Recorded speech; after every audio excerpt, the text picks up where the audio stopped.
Germany has granted the heart crystals for all of our biospheres in the Silver Legion. She was very happy to do so. Good. So the second part is, can designers subsequently modify the shapes from the original signature into other shapes than the original without relative loss? Yeah. Oh yeah. Up there, I work a lot with gems and metals. One of the things I do is basically shape them by intent. I can also create gems and metals. And actually, there's a bit of a humor thing involved here. As a mineral-eating dragon, when I choose to produce waste, I can produce it as specific minerals, including diamonds the size of your head, if those are your thing, which makes for some very interesting payment for services rendered for beings that still trade and that kind of thing. You get stuff like, did you see where that just came? Don't care. Diamond the size of my head. Stuff like that. It's really hilarious. I get to prank a lot of people that way. I was under the impression that Source directs the process of spirits/souls being born into babies, but this must not be correct if soul traps existed. Could you clarify how it's determined which spirits will be born into a given baby? Okay. Sorry. Soul traps only work at the level between Terra and higher dimensions.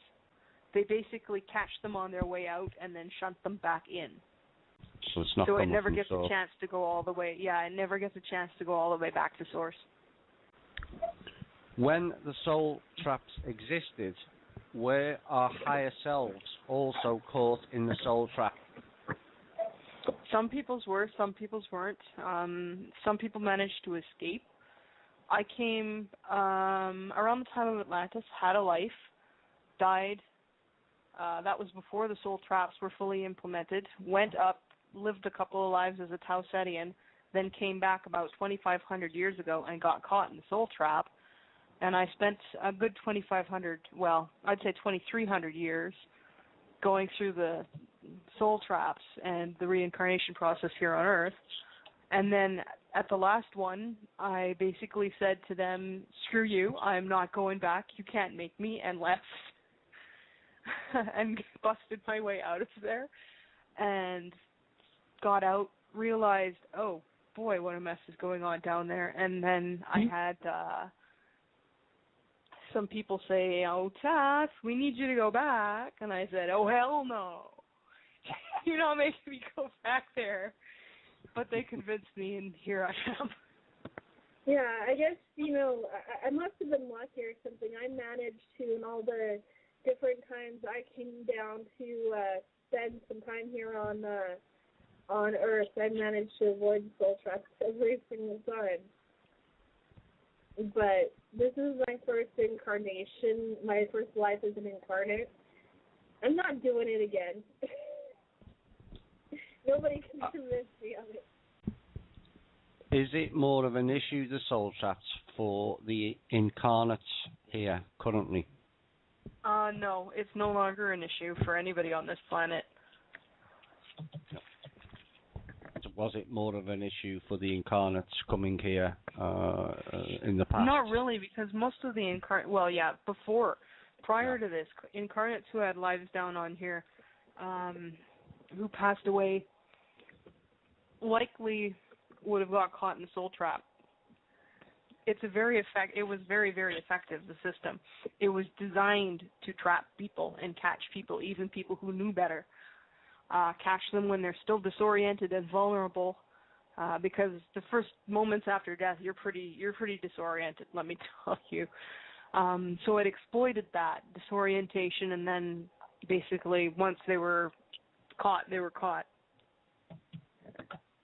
You have talked about how replicators make food that automatically is nutritionally balanced and free from toxins. Are you telling me I will be able to eat chocolate chunk cookies and key lime pies? Oh, heck yeah. Oh, yeah. I am looking my celiac here. I am looking forward to a proper sourdough bread. Mander managed to magic his cup straight to the replicator, so he had to work. He had to do some work.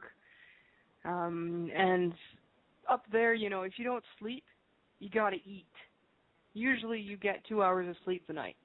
But that's where you get a lot of your energy from, is sleeping or, you know, lying in the sun if you got a sun nearby.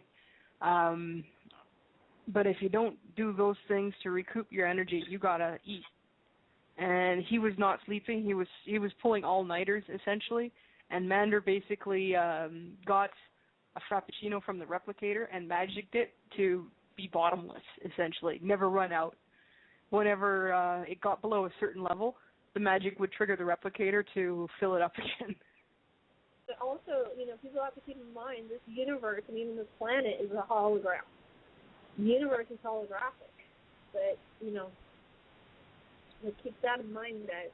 Monsoon season in southern Asia and Africa is July to October, but the rest of the world seems to be experiencing the same thing. Is this some sort of manipulation?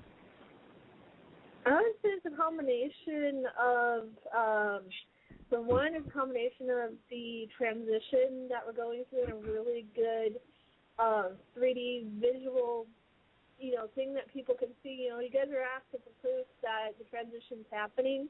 Look at the weather being all crazy and stuff all over the planet, for one.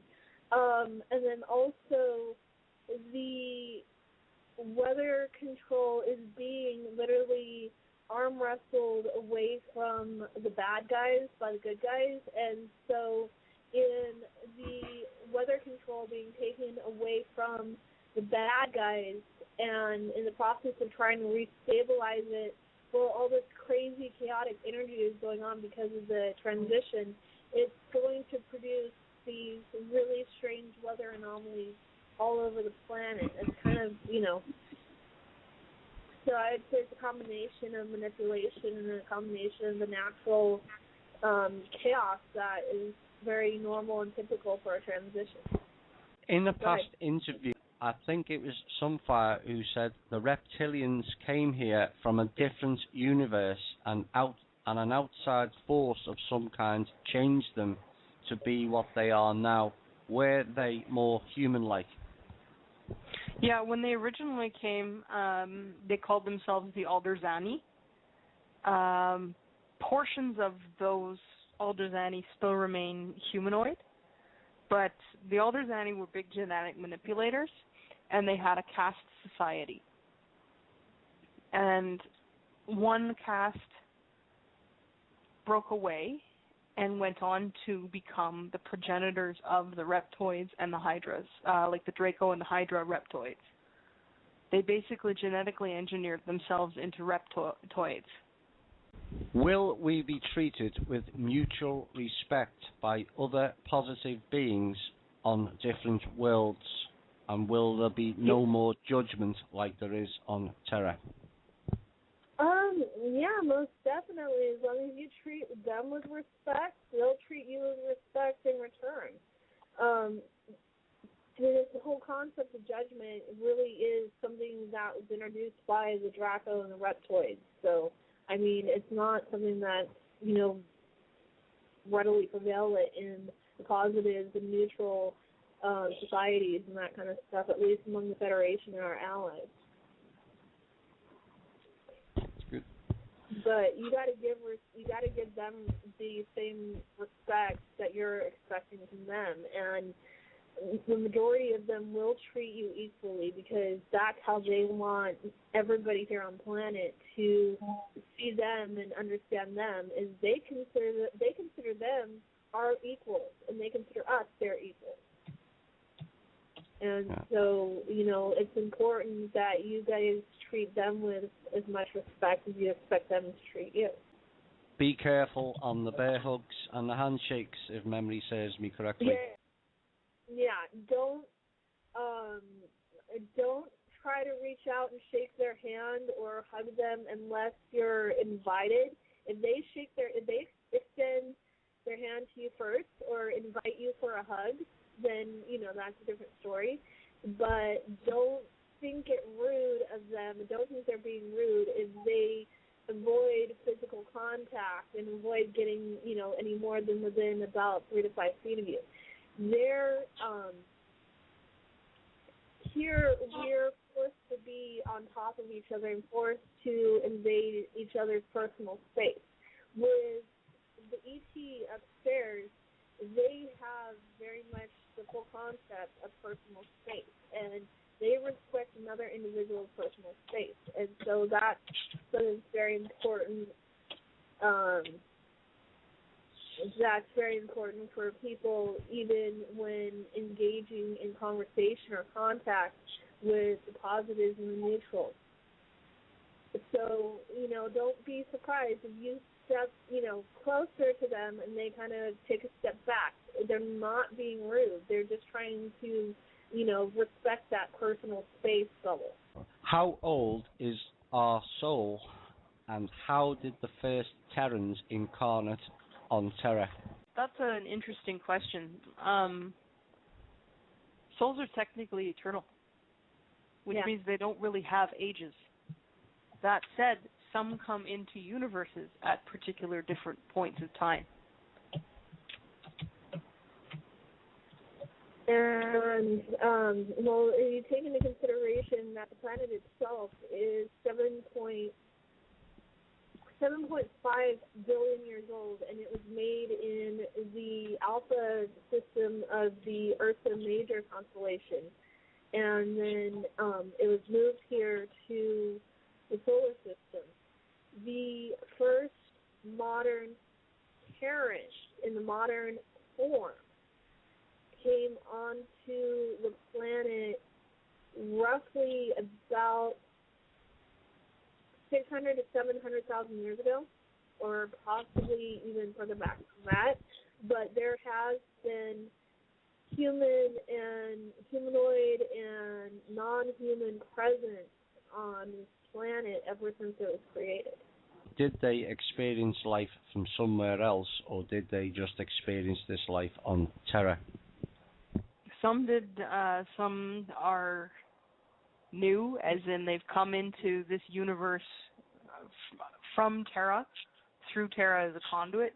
This person, when asleep, felt they were receiving downloads of information. Is this possible, and who could be doing the downloads? Probably his people. His family, his star family. Why do most ETs seem to be communicating with gifted humans, i.e. those with strong psi abilities?